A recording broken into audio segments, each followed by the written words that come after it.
All right, welcome everybody. Welcome to the We Are Actors podcast. I am super duper excited to welcome our very first guest.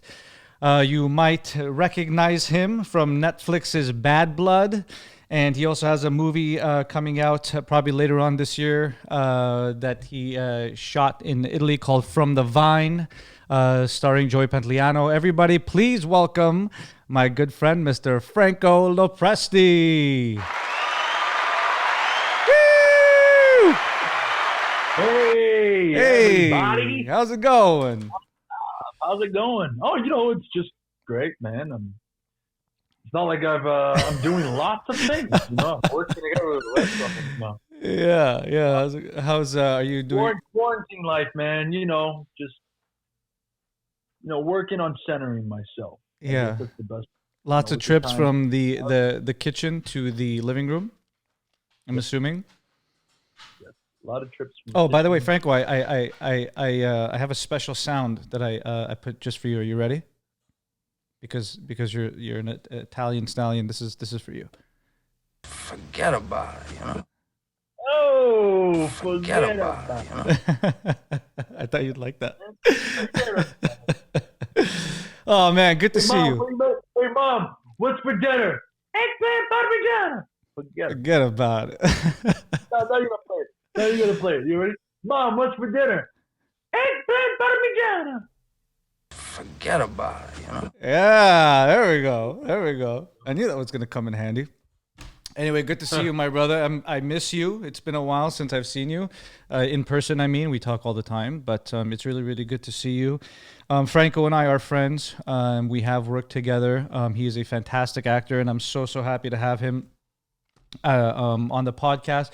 Franco, I actually, you have a really intriguing story, which is why I wanted to have you on. Your passion, first of all, you didn't start with acting. You had another passion.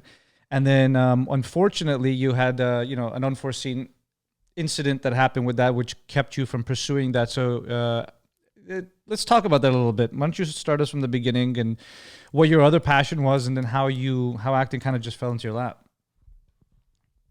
Yeah, man. Well, basically, being born in this Italian family, my dad's Italian. My grandfather was a professional soccer player for a brief stint before getting a terrible injury, and he became a cop in Sicily. But soccer has been a passion that has come through my grandfather and my father, which was passed on to me straight out of the womb, man. Yeah. I had a soccer ball that was basically in my hands, like those little things that babies play with. And so, I was fascinated by soccer through, watching it with my dad as a kid, and I started playing, and I fell in love with it. That was my dream. That was my vision of being a pro soccer player, and I worked very hard towards that. But growing up, I always felt like I was an actor as well, because I was just always acting around the house with, being a class clown, doing a lot of mimicking and impersonations. And my mom is a really animated character, so I think the whole acting kind of thing kind of came from my mom. Mm-hmm. But I pursued soccer throughout my youth and into college. I got a scholarship. I went to school in the States, in Rhode Island, and played soccer there. And that's when I really, I took a theater course as an elective, and I started kind of finding this passion for the art in the theater course. Walking to the theater department, and you see all these people and they're really interesting kind of weird characters all about, and I was like, I really feel like I belong with these people. You know what I mean? More than being a soccer guy, So I dealt with that, but I could never really commit to anything full front because soccer was my passion. I was so tunnel vision, and I pursued that. Ended up, going to Italy after I graduated, and then I had this trial with Toronto FC, which is in the MLS, and that's kind of like my last rendezvous with soccer was on that. I got a osteoarthritis in my hip. Damn. Which pretty shitty. A chiropractor found that out. But and I know he's like, you can't really play at a high level because your body's kind of saying we can't do this anymore. So that was devastating because like I gave all my life and soul to pursuing that dream. Didn't have any money. Came back home to Toronto, and my mom was like, you got to get jobs. I started working in this restaurant, and my mom sees me. I'm super depressed and down. Felt like there was no purpose whatsoever. I felt like I let my family down. My dream was my dad's dream, and that was devastating when I had to break the news to him about me not being able to play anymore. But my mom was seeing me in the state, and she was like, why don't you try the acting? Like, you never really gave it a shot. Yeah. So I'm thinking about I'm just thinking about it, and I mean, thinking about people over the years would kind of put that bug in my ear as well, and I would never really listen to it. And then I said, okay, I mean, like let's give it a shot. I don't really see myself doing anything else, Right. And so I got into an acting class, and it just opened my eyes to a lot. I was dealing with a lot of personal stuff, and when I got to act, I was able to like access that in a way that I couldn't do in real life. Yeah, it was like an emotional release. I felt that to be like, whoa, this is my vehicle. This is my form, So I studied really extensively for about 8 to 9 months with this acting coach in Toronto named David Rotenberg, who is my guy over here, and he's my mentor as well, and really opened a lot of avenues in my instrument through this art form. And so after about 8 or 9 months, he was like, man, you ready to get an agent? And I really had to make that decision because like I didn't want to just be like, one acting class, I'm an actor. No, I understand. Huge mistake a lot of people make. Also, when you talk to people about acting, whenever somebody finds out you're an actor, one of the first questions, or it really bothers me, but one of the first things people say always is, hey, I've always wanted to act. How do I get an agent? Mm-hmm. You're like, you never even, it's the first thing that's on their mind. It's like, you need to see first if you even want to do this, if you can do this, if you feel like doing it. It's I don't know, it's a lot of stuff. I always felt like for me, like, I always felt, and like a part of me even still feels the same way. It's just like, because I didn't come from any acting school, I didn't take drama or come from a theater school, mm-hmm. which for people who do study it, they've got an easier avenue of getting an agent because they come from that background, right? Mm-hmm. But for people who get into it later on in life and have not gotten, the education of a theater, degree or anything like that, I'm always like, man, I need the education. Yeah, 100%. What ability do I have? I'm just this guy who just wants to be an actor. Who's really gonna, take me seriously? Yeah. But my training was what I've learned in life so far. My soccer career was my training. All those things, if I can, pinpoint and operate on that life and dissect things that happened mm-hmm. in that career, the girlfriends and the relationships and the friends and the betrayal and the coaches, I can pick, parts of that made me feel, and that's all in me. And so that's right. My education, my life experience, right? Mm-hmm. Now there's technique, mm-hmm. which needs to be refined, right? That's where you go into an acting studio or a lab or you apply to a school and you learn, because it is a craft. Right. And I had to make that decision to say, okay, I know I need the training. So I got the training before I got the agent, so that I can go to an agent and present myself with, okay, look, this is what I've been doing, mm-hmm. and I need representation. Yeah. Yes, I have something, because most agents, they're going to look at you too. They're going to be like, well, where have you been training? If you just want to become an actor like that, agents need to, see what you got behind you, right? Yeah. Where's Christian? Attending to other matters. Did you just want to see me alone? You asked to see me. Come on. You like me a little. How was your date? You're a good consigliere. I give it to you. Mm-hmm. So, what do you want to talk about? Pop says we're out, okay, but I'm still in. Well, let's talk about Bad Blood and how you actually ended up getting that. I love that show. I watch it. I go back and watch some of the episodes sometimes on Netflix. It's really, really great. If you guys haven't seen Bad Blood, you can check it out on Netflix. You can see Franco on season 2 of it. This story is also kind of cool. how you got it, because you know everybody thinks auditions always go a certain way, and you always hear all these crazy stories about how things just kind of went another way, and then you happen to get the part, or you didn't get the part, or whatever it was.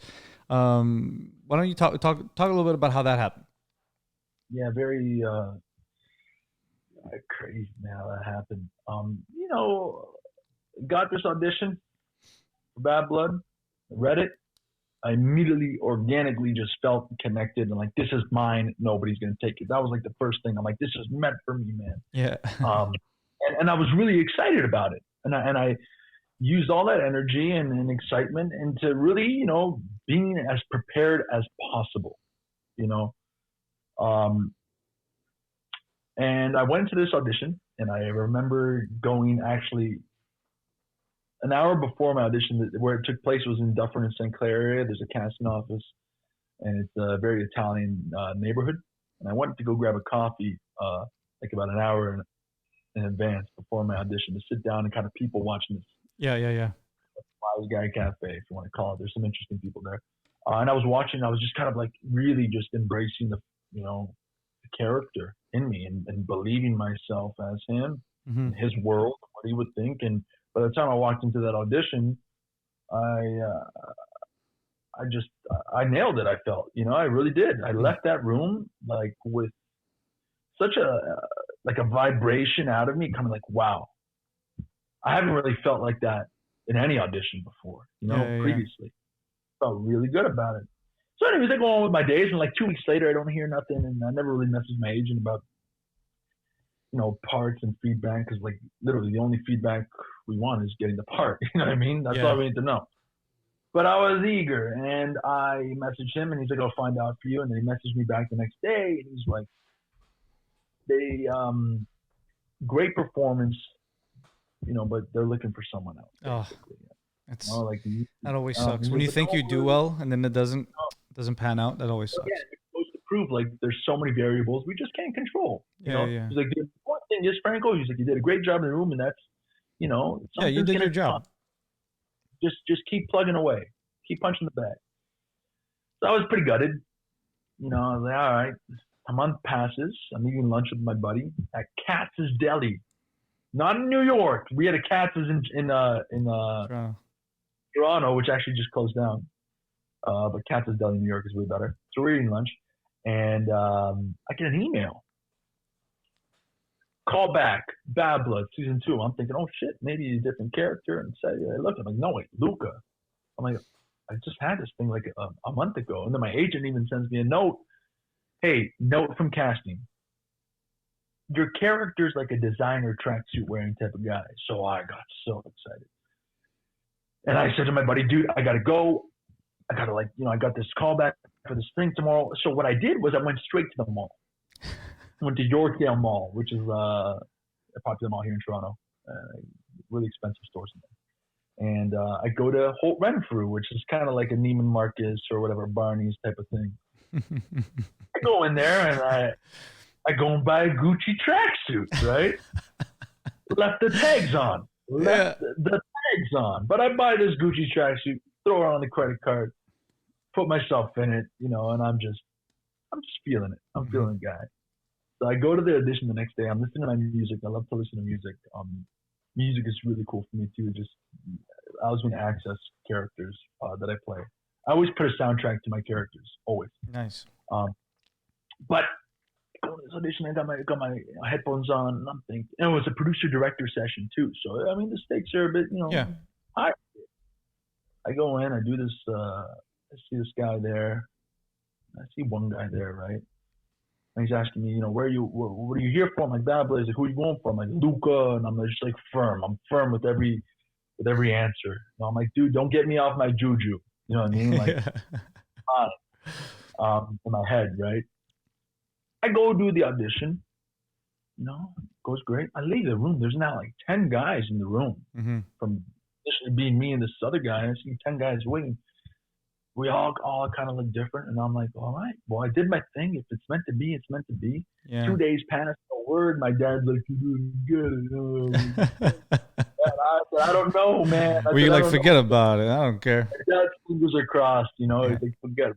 You know, Dad, just hit the thing. Dad, why don't you just Forget about it, you know? Yeah. no? Anyways, Saturday, Sunday passes. Monday morning, I'm on my way to an audition, and my agent calls me. He's like, "Hey," and I'm like, "Whoa, like what's going on?" He's like, hold up a sec. So I think I'm in trouble. I must have did something wrong. I was like, "But this guy gonna drop me?"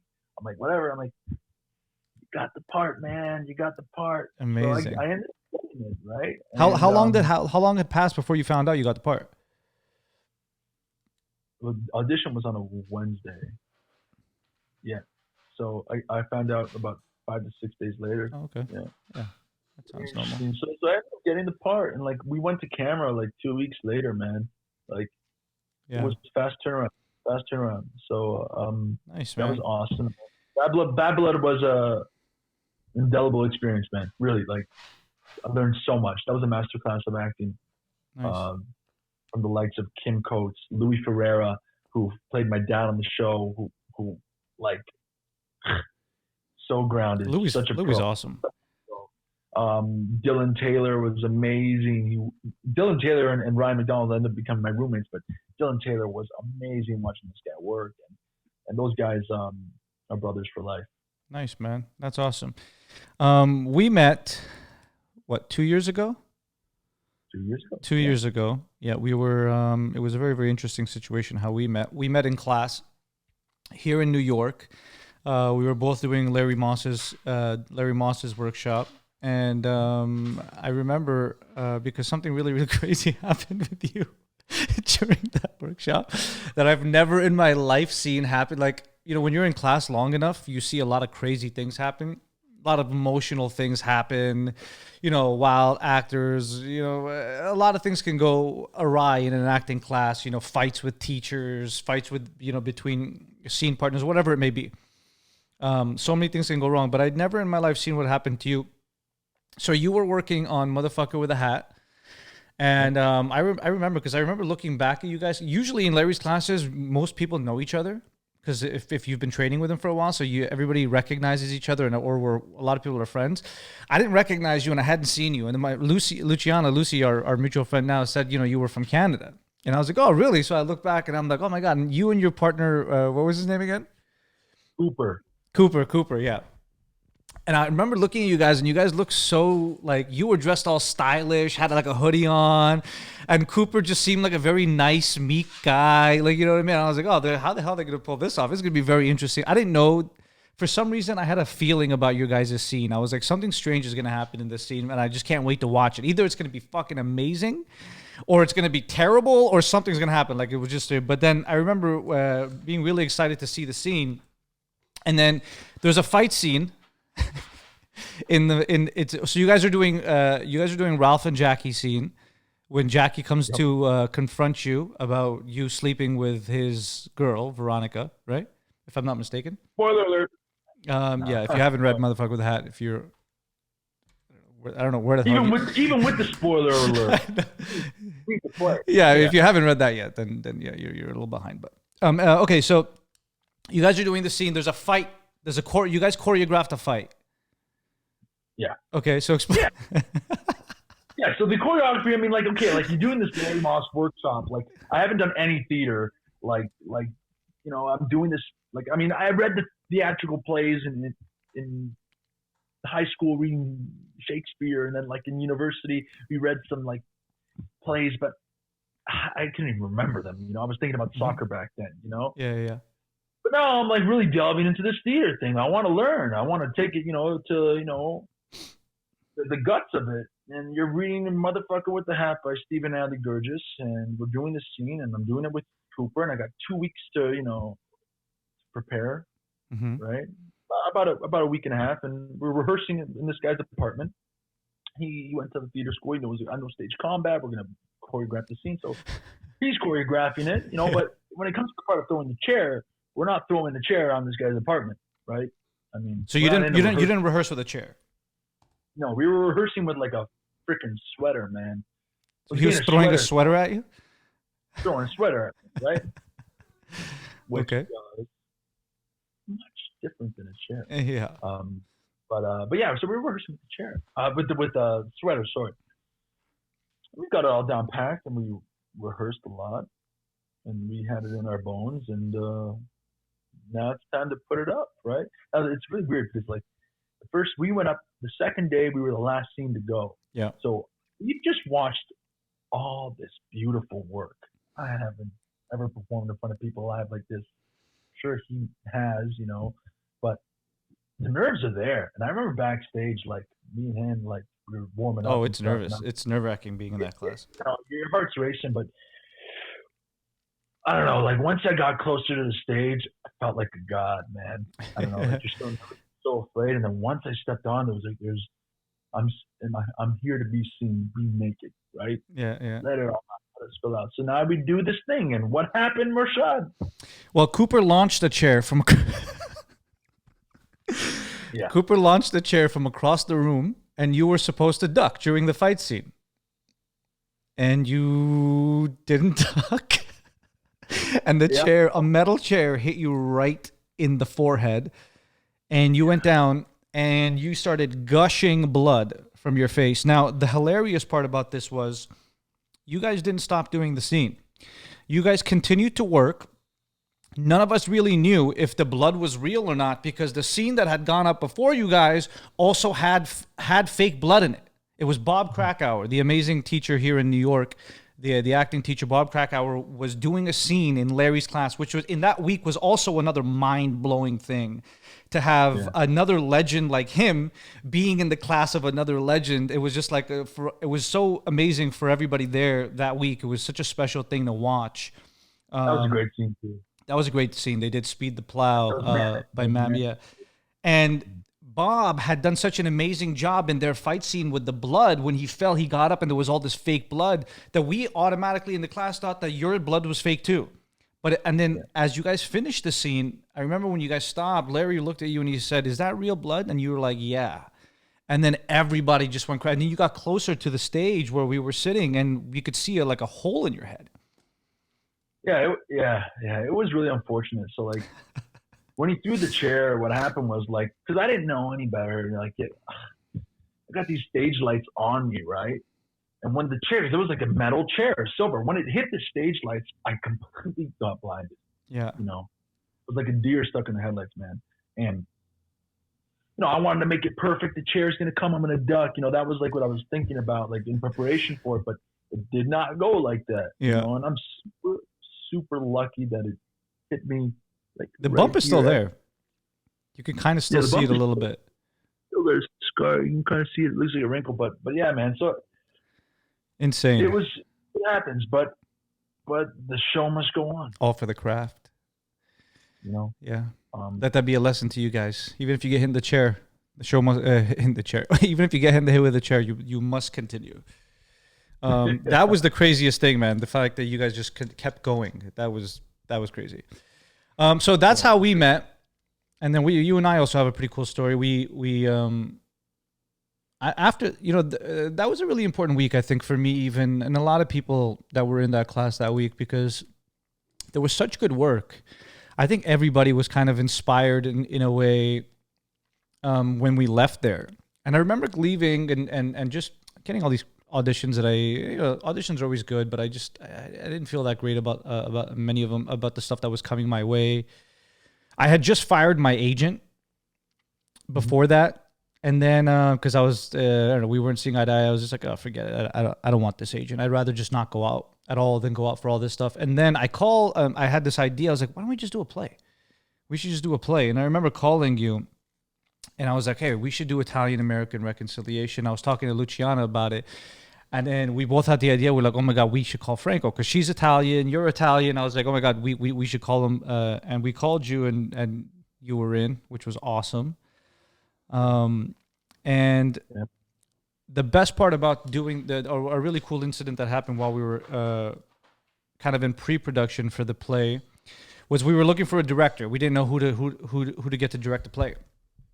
We were pointed in the direction of a young woman named Yvette Dumeng, who everybody was telling us, if you're doing Shanley, you need to call this woman because she directs a lot of Shanley stuff and blah, blah, blah. Now, we didn't know that she had an actual relationship with John Patrick Shanley, right? So me and Christina go and meet her. Christina was another actress in our, Christina Helena, who played Teresa in our play. We went and we met with her, and we loved her right away. She was awesome. And she tells us at the meeting, hey, do you guys want to do a reading for John Patrick Shanley at his house? And we were like, what? What are you talking about? She was like, yeah, he's a friend of mine. I think he would. And so we just left and we're like, yeah, of course. I remember leaving that place, calling you and going, dude, you need to get your ass down here. Do you remember that call? I'll do it over FaceTime, man. I'm like, I'll do it over FaceTime because like we were reading everything over FaceTime. Like, Yeah. I'm like, no. I'm like, you gotta come down here. I'm like, how am I gonna come down? I'm like, how am I gonna just like was tight on money and you gracefully and I'm flying you down, man. And thanks to you. I wasn't gonna let all of us go to Shanley's house and have you sit out of that. That wasn't gonna go down like that. Yeah. So you came down, the whole cast. We went to his house. And we were hella nervous. We didn't know what the hell was going to go down. We're about to do a play reading for the playwright at his home. I mean, like that is pretty scary stuff. So anyway, especially when the Oscar's staring right at you. You know? Yeah, there was the Oscar there. Right there, like looking at you, and like you're like, hey, honey, like how's it going? Yeah. Okay. Don't judge me. I remember being outside his door. Remember we were outside his door. We're like, who the hell's going to knock? Yeah. Who's going to knock on the door? You guys are like, just knock. What are you talking about? No, why don't you do it? Forget about it. And then I was like, you know what? Forget about it. You know? And then I just knocked. You know what I mean? I just gave it a nice old knock. And he answered the door. And I was like, oh my God, it's John Patrick Shanley. And anyway, but it was really, really amazing. We got to go in. We did a... Man, he was so charming. Like, you know, he looks right at you. You know, like he pierces you with his eyes. He looks right into your soul every time. Like, whoa, hey man, you know. Every time one of us got a laugh, I felt so proud. You know what I mean? It's different when other people laugh, but when the playwright himself is laughing, and he laughed quite a bit during our read. I think he really enjoyed many of the parts of it. So when that happened, I thought, wow, this is really, really cool. And he had his eyes. I mean, like during the read too, even like I would like kind of glance over, and he was watching everybody like a hawk, man. Just really seeing the scene around us, you know, and what he's written. We brought it to life in that table read, man. And he basically gave us his blessing. Yeah, you know? Yeah, he did. And then we went on and we did it. One of the best experiences, dude. Did you hear? Shetler Studios closed down. Dude, aside from them being partner, like forget about that, being partner for weareactors.com, we had so many memories there. You know what I mean? Yeah. Like we rehearsed our entire play there. We were there every single day for a month. I love Shetler Studios. I love their rooms. Some of the rooms were so huge, that space, so many different, we rehearsed on every floor there. The theater they have there that's really sad to see them close down. I was pretty devastated when I found out. So Shetler Studios, thank you for all the memories. We really, really appreciate it. I know so many people in New York have really, really cool, fond memories of rehearsing. The thing about New York, acting in New York, is a lot of people in other cities and states don't realize this. We utilize rehearsal spaces a lot here. It's not like that. I lived in Los Angeles. I grew up in Vancouver. I lived in Los Angeles 11 years. I never once in my life ever used a rehearsal space, and I don't even know if they have them there. Like, I'm just being honest. I don't even know if... I'm sure they do, but I personally, when I was living in Los Angeles, mostly because apartments in LA are big enough to rehearse in. Yeah. Apartments in New York are tiny. There's almost no space in a New York apartment to rehearse, and I think that's what kind of birthed this necessity for rehearsal spaces here. But in Vancouver too, even I mean, like New York is the theater hub of the world, you know. So yeah, but you would think rehearsal spaces would be rehearsal spaces like anywhere. You know, if you were in an acting class, you would think that. But you know, I was talking this. I can't even tell you in Toronto. I'm sure there has to be a few, but There's a I mean, million Rehearsal. here. There's a million here, Oh. and they're always packed. Yeah. But that's like a New York thing, you know, is for actors is you know Broadway, there's off Broadway. There's like there's so many things going on, right? yeah. Act play. That's true. Actually, there's actually way more theater here, so that So does make sense. Yeah. Toronto theater community is small and tight knit. You know, there's some good theater here in Toronto, but I don't know how. I don't think like a rehearsal space could survive in Toronto. I mean, Well, apparently it was hard for them to survive out here too. I mean, I don't know. That's crazy because they were always packed. I never knew. Yeah, I don't know. Anyway, really sad. We're gonna miss you, Shetler Studios. Thank you, Shetler Studios, for all the memories that we had over there. Okay, I actually have a few kind of cool questions for you, Franco, that I wrote down that I would like to run by you. Are you ready for my questions? These are just kind of questions that I'm probably gonna ask every actor or director or anybody that I have on the show. Because I'm just curious. I'm just very, very curious by the answers that people give for these questions. So, are you ready? Oh wait, I have another sound. Are you ready? Go for it. No, crap. That wasn't it. Hold on. Wait. No, that's not it. Sorry, I clicked my red heel. No, that was crickets. Did you hear the crickets? Good. Wait, there was a drum roll. That was perfect for you. That was perfect for me doing this right now. What you're doing right now. Oh my God, hold on. Oh, a laugh. Perfect for right now too. Okay, I thought I had a drum roll, but I don't. I don't have a drum roll. I'm gonna get a drum roll. Anyway.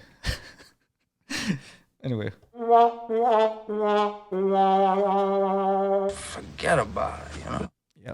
Yep. That was perfect. I love that. That was perfect. Perfect for my huge L I just took. Okay, are you ready for your questions? I'm gonna do a drum roll myself. Ready? Franco Lo Presti, who is your favorite actor? Favorite actor? Gotta be De Niro. Oh, Robert De Niro. Forget about it. Oh my God. Yes. My dog, if you guys don't know, I have a little puppy, an English bulldog named De Niro, who is actually in his crate right now, and he's dying to get out of there. But little nephew. Yeah, little nephew's. He can't wait to get out of there. I love Robert De Niro. Yeah, why Robert De Niro? Just the body of work. Definitely his body of work. I mean, watching those classic films of De Niro, Raging Bull has got to be one of my favorite films of all time, along with The Godfather. Mm-hmm. You know, 1 and 2. I love. I mean, Taxi Driver as well. I mean, like the Mean Streets. When I first saw Mean Streets, I mean, like, just blew me away. I mean, I really gravitated towards him. You know, I loved him in Heat, and everything he does is just interests me. Yeah. I even watched Silver Linings Playbook the other day. You know, He was actually good in Silver Linings Playbook. You know, after for me, I just felt like there wasn't a lot of good stuff from him after Casino. It almost felt like, but. He was very good in Silver Linings, and you know what? He was also pretty good in Irishman. He was very good in The Irishman. I really liked him in The Irishman.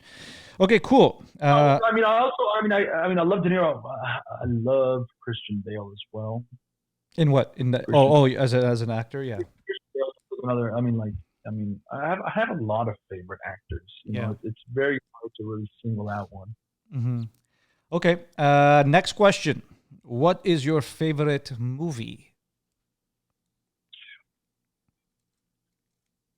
My favorite movie of all time. Let's say you got one choice. One choice mm-hmm. to watch a movie. It would have to be Godfather Part 2. Very good choice. Yeah. That's a good movie. Yeah. I've watched that movie, I don't know, 5 gazillion times. Every time it's on TV, I watch it. My acting coach acting coach, Rodenberg, he used to tell us a story in class.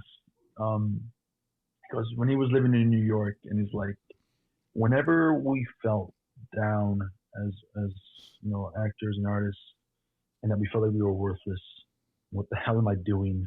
Why am I an actor? What, like, this is hard. There was this theater, I don't know where, like, on what street, like, but there was this theater that, like, every night or every Friday night at this certain time, it would play Godfather 1, 2, 3, right, or something like that. And he's like, and we would go to that theater to watch it, and then it would remind us what we do, because that is a beautiful piece of filmmaking. Amazing. When I was living in Los Angeles, I saw Francis Ford Coppola. I was at a restaurant called Craig's. It's like a really famous industry. It's a really famous restaurant in West Hollywood, like / Beverly Hills area. And there's always celebrities there, like every night. It's a very much where all the it's a scene there. There's paparazzi parked outside like all day. And I was outside. I was at the bar. I wasn't even eating. I just walked in with a friend to have a few drinks, and we were going somewhere else to go eat. And I'm outside, and I used to smoke cigarette. I was a smoker then, and I was outside having a cigarette, and I saw flashes just go, because the paparazzi are standing 2 feet away from me, just waiting, and while I'm having a cigarette, there's like 20 of them. So as soon as that door opened, I saw the flashes go, like all the pictures of everyone's like, Mr. Coppola. I had no idea he was inside. And I turn around and Francis Ford Coppola is walking right by me. I'm like, holy crap, what the hell is going on? So that was really, really cool experience. Okay. I like this question a lot. What is the very first movie you've ever seen? And where were you? Do you remember where you were, who you were with? Anything like that? First movie I'd ever seen, like, movie, would have to be Lion King, man. Lion King. As a kid, like, if I really break it down. I forget how young you are sometimes. My primal youth, Lion King, right? The first movie that I remember that was not, animated film was the Titanic. Did you see it in the theaters? I see it in the theaters, my family. And I couldn't even make it through the film because I was crying so much. That's how much it got me, and I loved it. Wait. I remember, like, my dad had to escort me, and I'm like crying. I'm like, my dad's really. My dad's trying to explain to me. Crying my eyes up. Leo and Kate. That whole film was so amazing. Titanic was awesome. I mean, it was a really good movie. I like Titanic. It was colossal when it came out, Huge. Enormous. Yeah. Okay. I actually know the answer to this, but if you weren't acting, what would be another job that you think you'd be doing? I mean, it's a given. Soccer. I would love to be playing as a professional soccer player, but if that weren't the case, right? Like, if that weren't the case, a musician, Oh yeah, musician. You play music. I forget about that. Check out Franco's. Wait, what's your Instagram handle? I'm gonna put it down here anyway. But yeah, it's just my name at Franco Lo Presti. At Franco Lo Presti. Franco has a beautiful voice and he plays the guitar. How's the piano going along? I know you got a piano, didn't you? Piano's coming along. It's hard. Eh? And a lot of practice and discipline. Piano's really, hard. But I get little things, but it's a lot of repetition, learning those keys and the scale stuff, But it's fun. It's a different. It strikes a different chord in my body opposed to the guitar. It's really soothing to play piano, and the sounds that come out of it are great. So. Yeah. Alrighty, last question. Are you ready? Drum roll. If you could pick the best situation, either film or stage, what would you want to work on and who with? Let's say you had total power. Let's say somebody called you tomorrow and said, listen, Franco, let's say you were famous So people would want to work with you, right? Like more like imagine you were like super famous, like I don't know, like let's say you were like Leonardo DiCaprio, famous, okay? And then let's say somebody said, here's 20-30 million dollars, go make a film or go do a play or whatever it is, and you get to pick whoever you want to work with or direct, and assuming that they will all say yes. Okay. Definitely it would be a play. Nice. A play. So I got to choose a director and the actors I'd work with. Okay, for a play, maybe I don't know that many. I don't know that many theater directors, so I don't know if I I don't know if I would know. But how about just the actors? Yeah, like to be on the stage with actors. It would be okay. So it would definitely be a play. Michael Shannon. Oh, love him. Michael Shannon. Meryl Streep. Of course. You know what I mean? John Cazale. You're picking my John. Oh my. Okay, go on. Yeah, I got an encyclopedia of favorites. I gotta be. John Cazale is one of my favorites, man. Michael Shannon, Meryl Streep.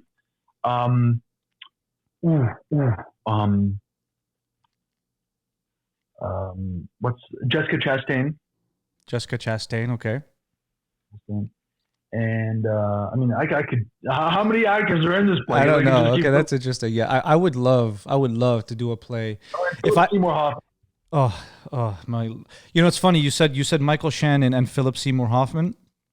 Yeah. I went to the Lincoln Center Library here in New York when I was working on Long Day's Journey into Night with in class, and I watched Michael Shannon do it.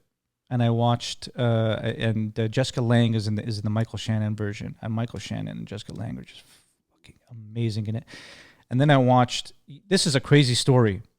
I went with my scene partner to go and watch the Philip Seymour Hoffman version after I had seen the Michael Shannon one.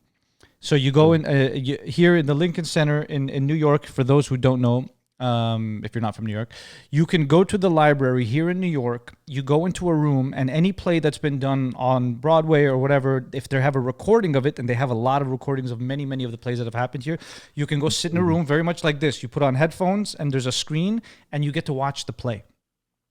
So I'm standing there to give them my name, and I'm holding the play, Long Days, in my hand, and there was an older gentleman standing next to me. And he looked down, I guess, at my play. He's like, "Oh, you're watching." He's like, "Oh, are you watching Long Day's Journey tonight?" I'm like, "Yeah." He's like, "What version?" I'm like, "Oh, the Philip Seymour Hoffman version." He's like, "Oh, cool. I directed that." I was like, "What?" He was like, "Yeah, I forget his name, Robert Falls or something. I think his name is Robert. I don't quote me on that, but I forget his name." The director of the play was standing right there, right next to me. He was there to watch some other thing. I don't know what he was there, but he was like, yeah, and blah, blah. And then so he sat right behind me the whole time. And as I'm watching the play, he would check in. He'd turn. He's like, "How is it? How's it going? How's it going?" I'm just like, "Oh my god, this is amazing!" But it was a really, really cool experience to go and see that and have that happen. Something like that only happened in New York. I mean, you've given me a serious payday with $30 million. I know. The scenario. I mean, I'm missing on so many. I mean, like Denzel Washington, I'd love to be on the stage with. Yeah. John Bernthal, like. Has Bernthal has he been in a play? I haven't seen him in anything. John Bernthal, again, he's a guy I really admire. This guy is a theater guy. I mean, he studied. Oh yeah. He did. I remember that. I remember watching something on that. Yeah. I was just wondering if he did anything in here in New York. I think he had a theater company that would just do some stuff around New York and parts of America, But yeah, he's pretty amazing. Yeah, he's but the stage, man, the stage over film in that circumstance for sure. Yeah. I don't know what I would do. I would definitely do a play. And I would definitely have Meryl Streep in it, and I would definitely have John Cazale in it. And I think I would want Robin Williams in it. Ooh, yes. Robin Williams. All right, brother. Well, that's the end of the questions. Thank you so much for doing this. How's life? How's your parents? How's everybody? Family's good, man. It's some seriously turbulent times we're in, of course, with this coronavirus. But yep, it's been very, very strange. I'm blessed to be surrounded by my mom, my dad, and my sister, and helping them a lot with stuff around the house that we never really just got. We never really just gotten the time to do these things because everyone's working and on different schedules, all on the same kind of schedule, and just doing all the organizing, cleaning, and the chores, and that's been fun to do. And my mom and my dad and myself and my sister we're cooking up storms. We're cooking up like some real good food. Oh my Lord, yeah. That's good. Like with this time being said, it's also important for everyone to not get too down on themselves. I think something really good is going to come out of this. I really truly do. It's been, oh my God, Yvette just texted me. Oh, I miss Yvette. Hi, Yvette. It's me and Franco. Hi, Yvette. Yvette's the woman who directed our play, who took us to John Patrick Shanley's house. I'm gonna text her back after, but yeah. So, all right, buddy. Well, as I was saying, I think really something really good is gonna come from them. It's been really hard. It's been hard in New York. It's been hard being alone at home. Thank God I have De Niro here to spend my days with. Anybody out there, I hope everybody is doing well during these really crazy times.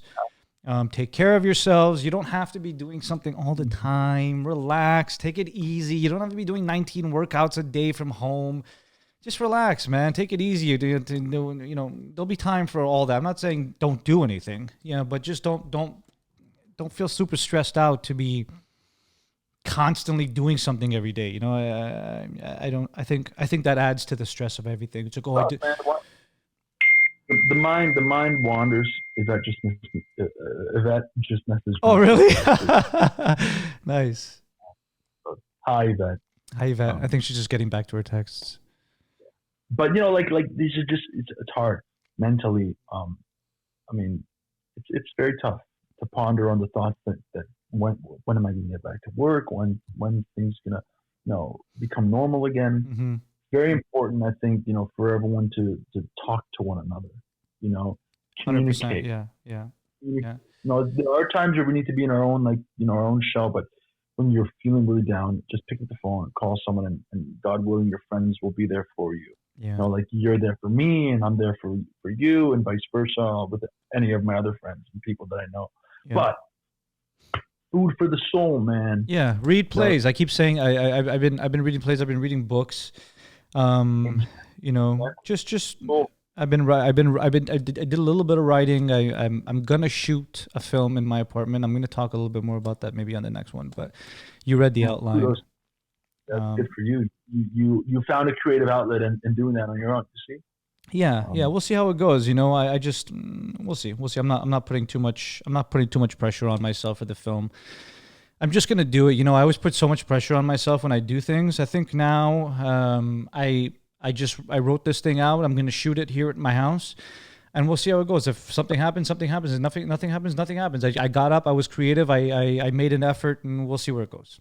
I'm not really too worried about it. Taking a plunge, man. I command that, and I respect that, I wish you luck with that. Thank you, buddy. Thank you. All right, brother. I love you, man. Thanks for doing this. I'm gonna go Huh? All right, man. My pleasure. My pleasure. Dude, I'll give you a shout. I'll give you a shout later. Thank you so much to Mr. Franco Lo Presti for being on our show, the very first guest. Woo! Thank you, brother. I'll talk to you soon. Thank you, man. All right, later. Forget about it,